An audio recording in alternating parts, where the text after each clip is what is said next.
Orasi ilmiah Dies Natalis ke-74 Universitas Indonesia. Hadirin undangan yang kami hormati, orasi ilmiah dalam rangka peringatan Dies Natalis ke-74 Universitas Indonesia dengan tema Sinambung Membangun Indonesia Lestari, tinjauan dari perspektif ilmu konservasi dan keberlanjutan akan disampaikan oleh Profesor Dr. Yatna Supriyatna, Master of Science, Guru Besar Bidang Biologi Konservasi, Fakultas Matematika dan Ilmu Pengetahuan Alam Universitas Indonesia. Yang terhormat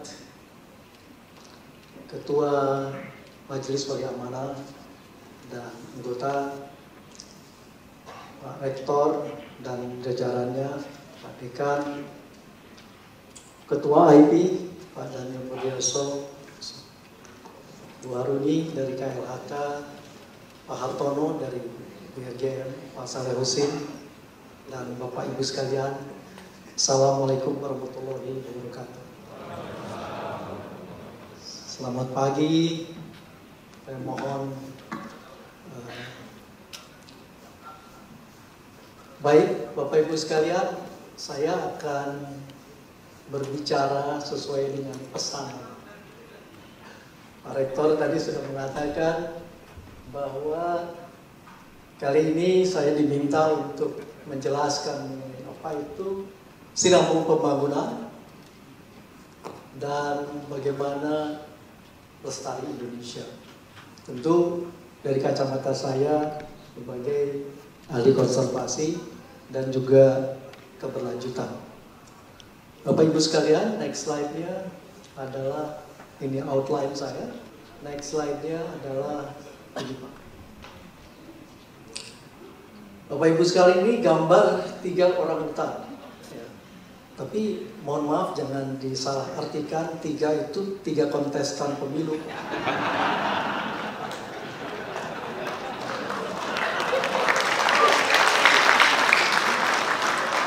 Ini sebenarnya 3 spesies orang hutan. Makanya orang hutan identitas Indonesia. Yang paling kanan itu adalah orang hutan Kalimantan. Saya meneliti pertama sekali saya terjun ke hutan itu adalah meneliti orang hutan di Kalimantan Tengah selama 8 bulan, dan mulai pagi jam 5 pagi sampai jam 5 sore berendam di rawa gambut meneliti orang hutan. Itu perjalanan saya 8 bulan. Kemudian yang sebelah paling kiri itu namanya orang hutan Sumatera. Orang hutan Sumatera itu jumlahnya sekitar 8.000 ekor. Kalau Kalimantan tadi sampai 40.000 ekor, orang hutan Sumatera itu 8.000 ekor. Ya, ini juga adanya di Aceh dan Sumatera Utara. Saya bersama dengan tim dari Utrecht University dengan banyak mahasiswa UI kita bawa dan riset di sana selama berbulan-bulan dan bertahun-tahun. Di tengah, nah ini di tengah. Bukan nomor 2 Pak, ini di tengah aja. Di tengah ini adalah spesies yang hanya ada di Tapanuli. Langka. Itu nomor 2 langka. Ya, jadi jumlahnya hanya 800 ekor lagi. 800 ekor. Satu RT manusia aja lebih dari 1000. Ini 800.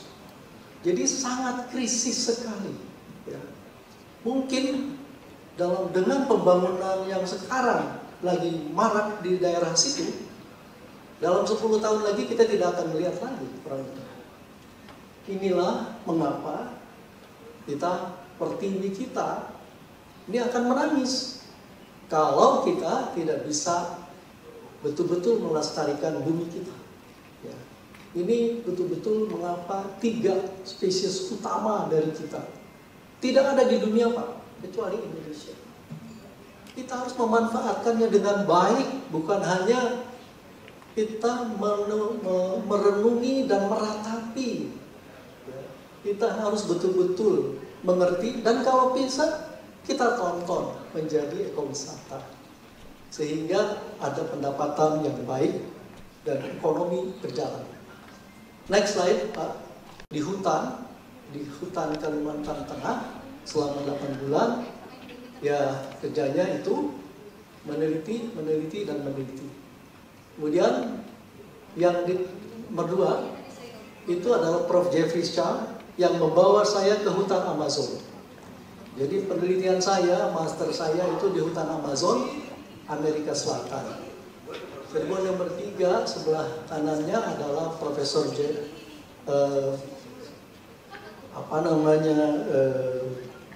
yang betul-betul dari Columbia, Don Gemelli, almarhum, dan dialah yang mengajarkan conservation science kepada saya.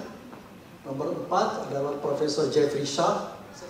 Beliau adalah ahli ekonomi yang kebetulan saya belajar banyak. Walaupun seorang biologis harus belajar ekonomi katanya. Jadi saya belajar banyak dari Profesor Jeffrey Shah yang sekarang ini adalah advisory head of the advisor dari PBB, Sekjen PBB. Bapak Ibu sekalian, next slide-nya adalah ini isu lingkungan. Bapak, isu lingkungan tadi Pak Rektor sudah menjelaskan bahwa the largest issue atau yang paling besar sekarang di dunia ini adalah climate change, perubahan iklim. Yang kedua tentu adalah polusi yang dari mulai polusi udara, polusi, dan yang saya akan diskusikan hari ini adalah mengenai polusi plastik. Dan yang ketiga adalah kehilangan biodiversity. Biodiversity itu begitu penting bagi kehidupan kita. The next slide-nya. Bapak Ibu sekalian, memang mau tidak mau kita berbicara masalah sustainability. Setiap saya bertemu dengan perusahaan sekarang berbicaranya mengenai ESG. Ya, selalu sustainability. Bahkan sudah berubah tadinya sebagai green, sekarang ke arah sustainability. Ya. Dan oleh karena itu, sustainability itu artinya kita dalam rangka planet bumi. Semoga semuanya seiring daripada itu adalah planet bumi. Next slide-nya. Dan itu Bapak Ibu sekalian, bahwa evolusi daripada sustainability adalah dimulai dari teman-teman yang berkecimpung di dalam sustainable development, tetapi juga yang berkecimpung dalam sumber daya alam. Kenapa itu sumber daya alam? Karena kalau di perikanan, Bapak Ibu sekalian, yang paling utama kan nggak kelihatan ikan. Bagaimana kita mengharvestnya? Nah, oleh karena itu ada yang disebut dengan sustainable yield. Ya.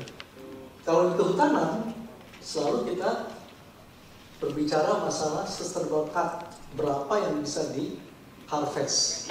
Jadi itu mengapa kita selalu berbicara sustainability itu agar namanya sinambung. Next slide ya. Nah, pendekatan, kalau saya tekan tadi orang hutan, dulu itu kita berbicara masalah orang hutan terus. Tapi sekarang ternyata yang paling utama itu berbicara mengenai orang. Hutannya hilang, Pak. Kenapa hutannya hilang? Karena yang merusak itu adalah orang, Pak. Jadi kita harus berubah. Nah, di dalam ilmu konservasi sekarang mereka menjadi multi, trans, dan interdisiplin. Jadi teman-teman dari antropologi, sosial, ekonomi masuk ke dalam bidang konservasi. Next slide. Nah, saya mau cerita mengenai ini, Pak. Indonesia ini tadi Pak Rektor mengatakan sangat kaya. Ya. Bayangkan, bukan hanya kaya secara fisik, ya, tapi kita di balik lapisan geologi kita itu adalah lempeng-lempeng yang setiap kali kita ada gempa. Ya. Kalau dihitung, kita lihat di sini, itu yang merah-merah itu skala liternya lebih banyak. Jadi besar sekali. Ya. Begitu juga pulau, begitu juga gunung meletus. Ya. Di tempat Pak Saleh Husin itu ada tempat gunung-gunung di daerah NTT. sekarang lagi meletus. Jadi Merapi, ya, Marapi di Sumatera Barat, semuanya itu sangat. Kita juga sudah mengalami 100 tsunami, 110 tsunami. Kita yang mengenal hanya beberapa saja. Jadi dengan adanya begitu kompleksnya, ya, beda misalnya dibandingkan dengan Amerika. Orang yang belajar, ya, saya belajar di hutan Amazon, itu beda sekali. Ya. Mereka adalah luasan hutan yang sangat luas. Kita luasan hutan yang terdiri dari pulau-pulau. Jadi kalau kita mau membangun apapun, tidak bisa tanpa mempertimbangkan geoekomorfologi dari tanah kita. Ya. Bapak Ibu sekalian, next slide-nya, kita bisa melihat bahwa tumbuhan, Bapak Ibu sekalian, di dunia itu 10% ada di Indonesia. Ya. Kemudian mamalia semua adalah besar sekali. 15% keanekaragaman hayati itu ada di Indonesia. Dan terumbu karang, Bapak Ibu sekalian, itu 77% adanya di Indonesia. Tapi yang memanfaatkan sangat besar sekali adalah Australia. Diving, ya, resort, macam-macam. Ya, padahal dia hanya 400 spesies saja. Kita ada 600 spesies. Ya. Tapi kita tidak mampu. Ya. Kalau divers itu biasanya adalah orang asing. Orang Indonesia mungkin hanya pegawai saja. Mana ini? Gitu ya. Jadi betul-betul kita harus memanfaatkan biodiversity itu. Next slide-nya. Ini Pak. Itu gambar saya waktu masih muda Pak. Kita lihat itu memegang ikan. Ya. Ikan namanya ikan tondro kalau di Jawa. Ya. Ikan dewa kalau di daerah beberapa tempat. Itu beratnya sampai 15 kg. Kita ini makan ikan Pak. Cuman ikan mas yang berasal dari Cina, ikan mujair yang berasal dari Afrika, ya. Jadi ikan apa yang kita makan? Ya. Semuanya ikan dari luar negeri. Ya. Jadi kita harus memanfaatkan. Padahal 25% keanekaragaman ikan di dunia itu ada di Indonesia. Jadi kita tidak mampu mendomestikasi ikan di Indonesia. Ya. Bayangkan berapa ribu tumbuhan obat, berapa ibu, dan itu menjadi ekonomi yang sangat besar yang tidak kita lakukan. Ya. Kenapa? Karena tadi Pak Rektor, riset kita itu masih sedikit sekali. Dana riset kita masih minim sekali, di bawah 1 digit. Next slide-nya. Akan soal ini ke Pak Rektor. Jadi memang Bapak Ibu sekalian tadi yang Pak Rektor katakan bahwa memang ya dampak dari climate change, kebetulan ada ahlinya Prof. Daniel Murdiarso di sini, itu sangat besar sekali terhadap kehidupan. Jadi kalau kita lihat, kita bisa melihat bahwa GRK, gas rumah kaca yang dihasilkan itu sudah sangat tinggi sekali, ya. Sehingga kalau kita lihat di sini itu adalah bagaimana dampak-dampak dari berbagai kehidupan, misalnya es mencair, ya. Itu sekarang ini sekitar 1,1 derajat. Next slide-nya kita lihat. Next slide. Kalian, mohon maaf jadi tidak begitu kelihatan, tetapi kita bisa lihat di sini bahwa average kita ini Pak sudah 1,1 derajat Celcius daripada pada waktu pre-industri. Ya. Kalau kita sampai ke berapa derajat, ini kita akan betul-betul apa yang dikatakan oleh Sekjen PBB, dunia itu akan betul-betul seperti neraka. Next slide bisa kita lihat. Ini Pak.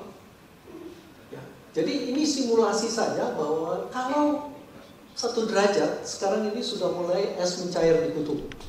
Ya. Dan beberapa satwa liar, spesies seperti orangutan itu mulai, karena apa? Karena dampaknya terhadap habitatnya. Yang tadinya misalnya buah-buahan itu rutin, tiba-tiba buah-buahannya jadi menghilang. Ini akan dampak sangat besar.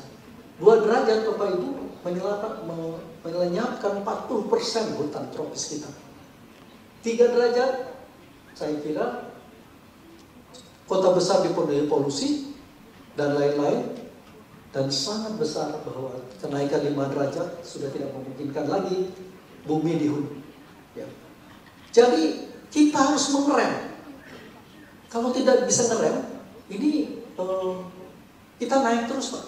Saya ingat betul pada waktu tahun 90-an, itu kita masih sekitar 350 ppm CO2 di udara. Sekarang udah 410. Ya, udah 1,1 derajat Celcius kenaikan suhu. Ya. Ini sampai kapan kita harus mentoleransi daripada kenaikan suhu? Next slide. Dan kita, Pak, Indonesia itu mempunyai 20 juta hektar hutan rawa gambut yang Pak Hartono ini sebagai kepala BRGR betul-betul ya mencoba jangan sampai terjadi kebakaran, karena memang sering terjadi kebakaran, dan kebakaran hutan gambut ini sangat besar karena mengeluarkan metan. Metannya itu, dan akhirnya metan inilah yang sangat 12 kali lipat daripada CO2 yang biasa itu. Next slide-nya.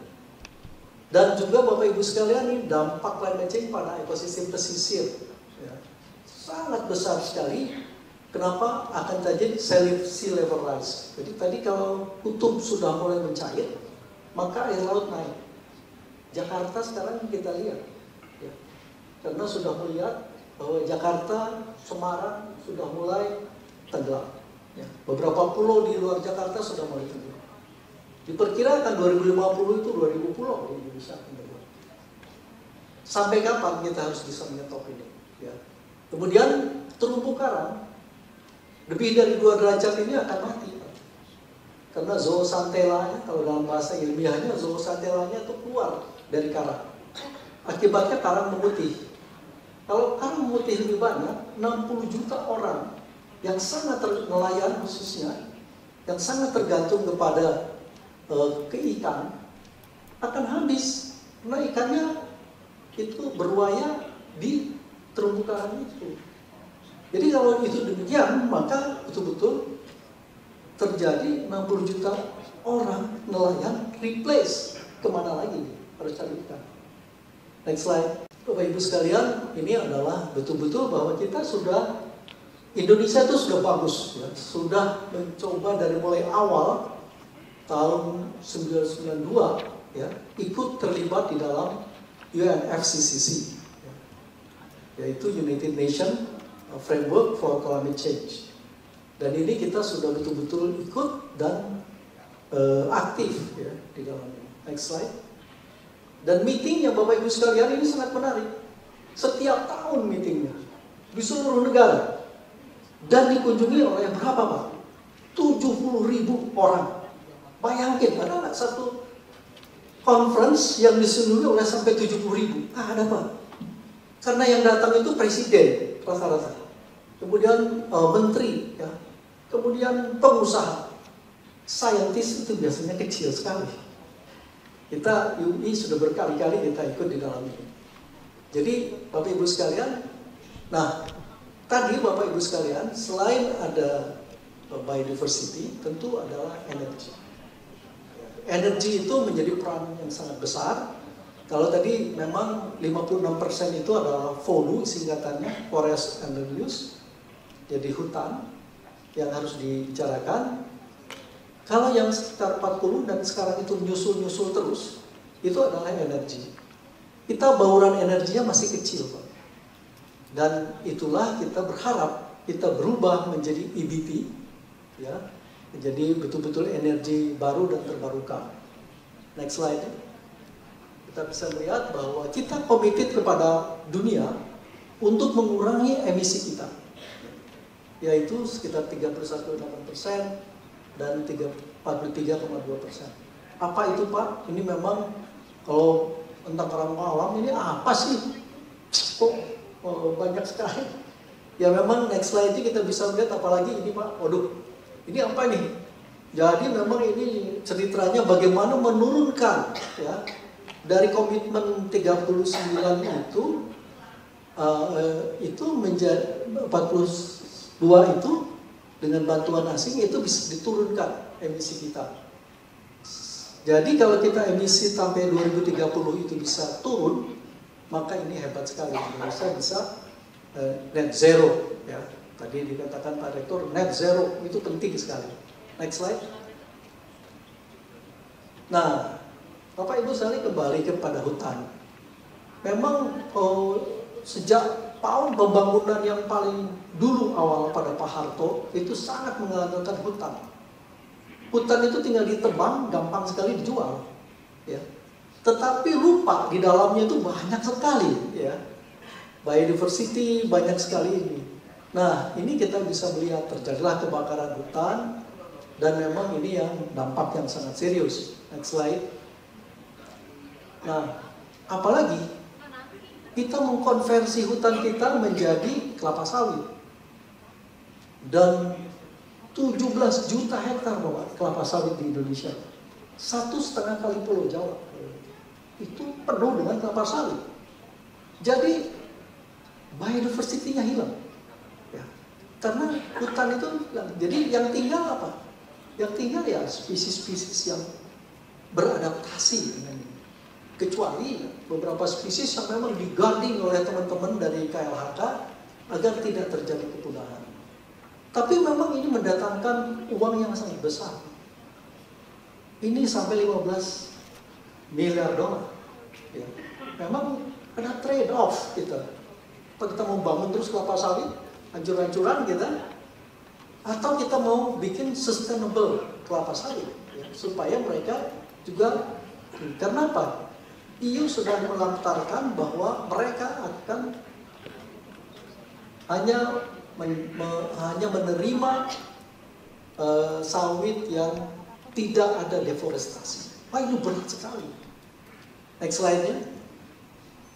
Nah, ini terjadi Pak. Bagaimana biodiversity kalau kita lihat itu kebakaran sebelah kiri, maka yang terjadi adalah 80% daripada hewan itu mati, ya, hilang. Ya. Oleh karena itu kita betul-betul harus hati-hati. Khususnya kalau kita konversi hutan kemudian terjadi kebakaran. Next slide.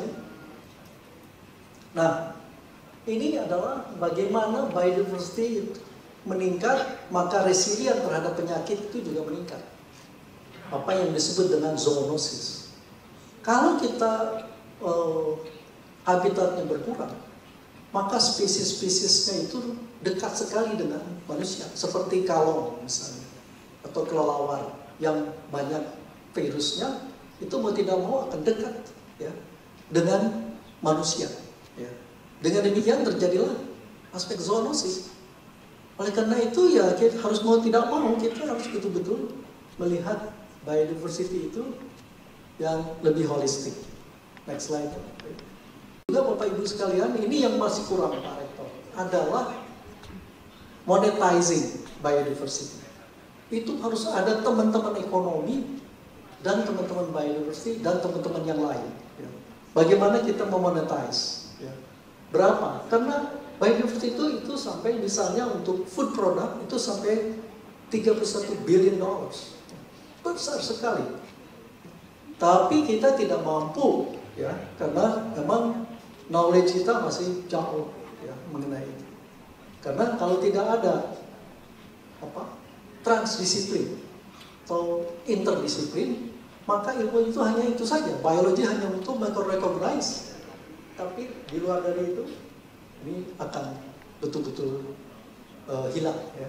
Next slide. Ini adalah komodo.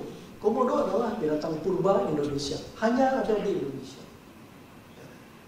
Kita tahu sekarang, dulu itu hanya jadi bahan, ya, orang-orang asing mengkritik Indonesia mengenai ini bagaimana, ya, kok menjadi kepunahan kok menjadi begini. Tapi begitu kita buka ya menjadi ekoturism, sekarang menjadi besar sekali. Sekarang malah kita harus menyetop sebagian agar sampai puluhan ribu orang yang datang itu apa? Karena jadi mass tourism ya. Kualitasnya ini, padahal menurut ahli-ahli ekonomi ini destination yang 48 juta rupiah per visitor. Ini besar sekali. Bayangkan kalau 10.000 sampai 100.000. Jadi ini memang menjadi harus menjadi ikonnya NTT Pak Saleh Hussein, yang betul-betul dijaga dan kemudian ini. Dan bukan hanya ini Pak, tadi orang utan kita punya banyak sekali ahli burung di Indonesia itu yang terbanyak di dunia. Dan ahli burung itu datang, ribuan datang ke Indonesia. Cuma kita nggak bisa. Bagaimana ini supaya bird watching yang sangat populer di Inggris dan di Amerika itu betul-betul dapat mereka senang, mereka membayar, tapi juga mereka melestarikan. Next slide. Ini kita memang Taman Nasional dan kawasan konservasi, Bapak Ibu sekalian, itu menjadi kawasan yang penting. Tetapi sayang bahwa ini menjadi cost center, ya. Belum menjadi profit center. Harusnya Taman Nasional yang betul-betul besar di Indonesia ini harus bisa dibuka kepada publik. Mereka bisa menikmati, ya. Tetapi memang trade off juga Pak. Kalau begitu, bagaimana pembiayaan guarding dan sebagainya? Jadi memang harus ada ini diskusi yang betul-betul melibatkan banyak disiplin ilmu. Next slide. Ini Bapak Ibu sekalian bahwa itu ada degradation dan deforestation yang sekarang menjadi perdagangan karbon. Jadi kalau kita lihat dari situ, kalau kita bisa mengavoid deforestation, kita mendapatkan karbon. 1 ton karbon sekarang sekitar $5, mungkin tahun 2030 itu sekitar $25. Ya, kita menurut Pak Jokowi kemarin ada 3.000 triliun potensinya karbon di Indonesia.